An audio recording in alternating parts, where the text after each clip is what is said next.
2024 সালের 5ই আগস্ট তথা 36শে জুলাই শাহবাগ থেকে ছাত্র জনতার মিছিল নিয়ে আমি এবং আমার সহযোদ্ধারা এই জাতীয় সংসদের প্রাঙ্গণে আমরা এসেছিলাম।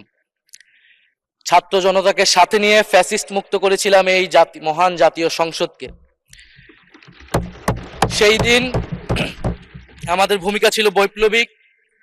আজকে একটা ভিন্ন প্রেক্ষাপটে গণতান্ত্রিকভাবে নির্বাচিত হয়ে আজকের এই মহান জাতীয় সংসদে কথা বলতে পারছি, সেজন্য মহান আল্লাহ তাআলার কাছে এবং জুলাই গণ অভ্যুত্থানের সকল শহীদদের কাছে কৃতজ্ঞতা প্রকাশ করছি। মাননীয় স্পিকার, হাজারো শহীদের রক্ত মারানো আর অসংখ্য আহত পঙ্গু দেশপ্রেমিকের সর্বস্ব ত্যাগ করা মহান গণ অভ্যুত্থানের ফসল এই সংসদের অভিভাবক হিসেবে নির্বাচিত হয়ে আপনাকে অভিনন্দন জানাচ্ছি।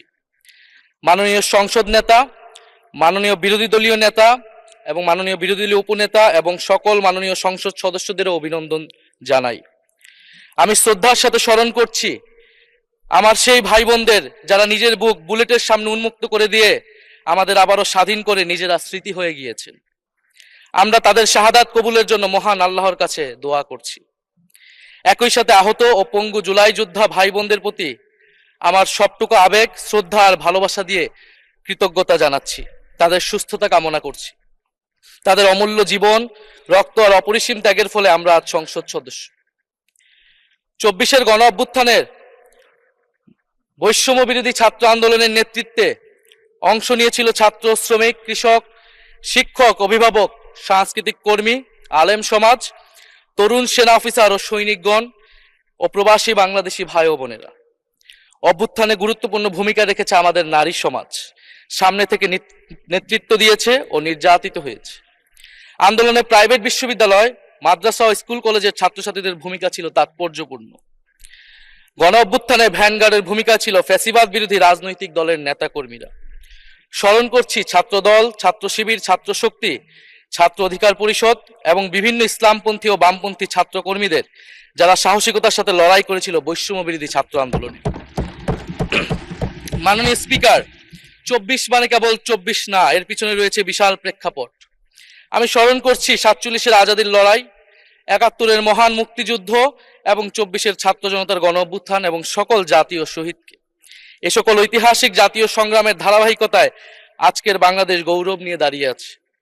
স্মরণ করছি পিলখানা হত্যাকাণ্ডের শহীদ, শাপলা হত্যাকাণ্ডের শহীদ, মোদী বিরোধী হত্যাকাণ্ডের শহীদ, ফ্যাসিস্ট আমলে গুম হওয়া ব্যক্তিদের স্মরণ করছি। 18 সালের কোটা সংস্কার আন্দোলন ও নিরাপদ সড়ক আন্দোলনে ছাত্র কিশোরদের অকুতোভয় সাহসকে স্মরণ করছি। স্মরণ করছি আমাদের ভাই শরীফ ওসমান হাদি, যিনি তার সাহসিকতার মাধ্যমে বাংলাদেশকে একটি ইনসাফ ভিত্তিক বাংলাদেশ হিসেবে গড়ে তুলতে চেয়েছিলেন। তিনি আর আমাদের সাথে নাই। আমরা ওসমান হাদি ভাইকে স্মরণ করছি। শহীদ আবরার ফাহাদ ও শহীদ ফেলানী খাতুনকে স্মরণ করছি, যারা ভারতীয় আধিপত্যবাদের বিরুদ্ধে লড়াই করে বাংলাদেশকে আজকের এই জায়গায় নিয়ে এসেছে। 24-এর ছাত্র জনতার গণ অভ্যুত্থানে মাঠের নেতৃত্বের একেবারে সামনে থাকার কারণে আজকের দিনটি আমার জন্য একই সাথে আবেগের, কষ্টের ও আনন্দের।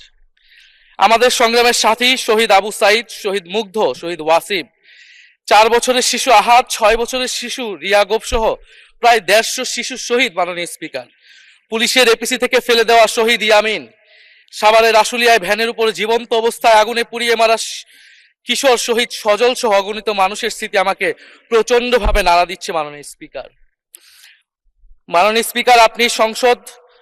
আপনি মাননীয় সংসদ নেতা, বিরোধী দলীয় নেতা সহ সংসদের সকল সদস্য এবং আপনার মাধ্যমে দেশবাসীর উদ্দেশ্যে আরো স্মরণ করিয়ে দিতে চাই মাকে উদ্দেশ্য করে লেখা চিঠি 10ম শ্রেণীর ছাত্র শহীদ আনাসের, যিনি বলেছিলেন, একটি প্রতিবন্ধী কিশোর, 7 বছরের বাচ্চা, ল্যাংড়া মানুষ যদি সংগ্রামে নামতে পারে তাহলে আমি কেন বসে থাকবো ঘরে?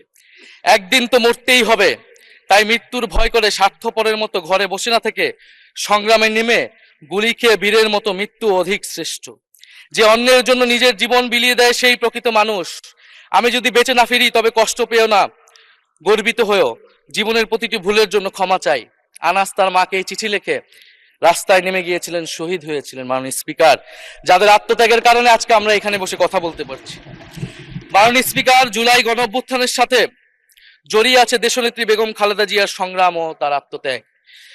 ওনার সংগ্রাম অনুপ্রাণিত করেছিল বাংলাদেশের তরুণ সমাজকে আত্মত্যাগ করতে, আত্মহুতি দিতে গণ অভ্যুত্থানে। আমরা আজকে তাকে শ্রদ্ধার সাথে স্মরণ করছি। মাননীয় স্পিকার, আমি বিশ্বাস করতে চাই আমরা যারা সংসদে বসতে পেরেছি কেউই এই শহীদের রক্তের সাথে বেইমানি করব না। কারণ জুলাই গণ অভ্যুত্থান মানে শুধু জুলাই গণ অভ্যুত্থান নয়, এটি নতুন বাংলাদেশের আকাঙ্ক্ষা।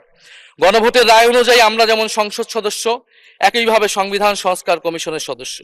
আমাদের সরকারি দলের বন্ধুরা অবিলম্বে সংবিধান সংস্কার কমিশনের সদস্য হিসেবে শপথ নেবেন বলেই আমরা বিশ্বাস করি। আমরা একই সাথে গণতান্ত্রিক সংস্কারগুলো সাধন করতে চাই। 70% মানুষ গণভোটে তাদের রায় জানিয়ে দিয়েছে মাননীয় স্পিকার। গণতন্ত্রে জনতার রায় সার্বভৌম, তার উপর কোনো আইন বা বিধান চলতে পারে না। মাননীয় স্পিকার, আমরা বিচার চাই, জুলাই গণহত্যার বিচার চাই, শরীফ ওসমান হাদি হত্যার বিচার চাই, গুম খুনের বিচার চাই, বিগত সময়ে হওয়া লুটপাট এবং দুর্নীতির বিচার চাই। জুলাই মানেই নতুন বন্দোবস্ত, গণতান্ত্রিক অন্তর্ভুক্তিমূলক বৈষম্যহীন দেশ। জুলাই মানে আধিপত্যবাদ মুক্ত, ফ্যাসিস্ট মুক্ত দেশ। জুলাই মানে মানবিক মর্যাদা ও দায় দরদের বাংলাদেশ। মাননীয় স্পিকার, আমি শেষ করবো একটি কথা বলেই। আজকে সবাই এক বাক্যে স্বীকার করে নিয়েছেন যে জুলাই গণ অভ্যুত্থানের শহীদদের কারণে আমরা এই মহান সংসদে বসতে পেরেছি এবং এই মহান সংসদে আমরা সকলেই ফ্যাসিবাদ মুক্ত, ফ্যাসিবাদ বিরোধী লড়াইয়ের সৈনিকেরা এখানে আসিছি। আপনার প্রতি নিবেদন থাকবে কোনো ফ্যাসিস্ট তার দোসর যাতে আজকের এই মহান সংসদে বক্তব্য দিয়ে সংসদকে কলুষিত করতে না পারে। আমরা ফ্যাসিস্ট মুক্ত, আমরা ফ্যাসিবাদের দোসর মুক্ত জাতীয় সংসদ চাই। মাননীয় স্পিকার, আপনাকে ধন্যবাদ। ইনকিলাব জিন্দাবাদ।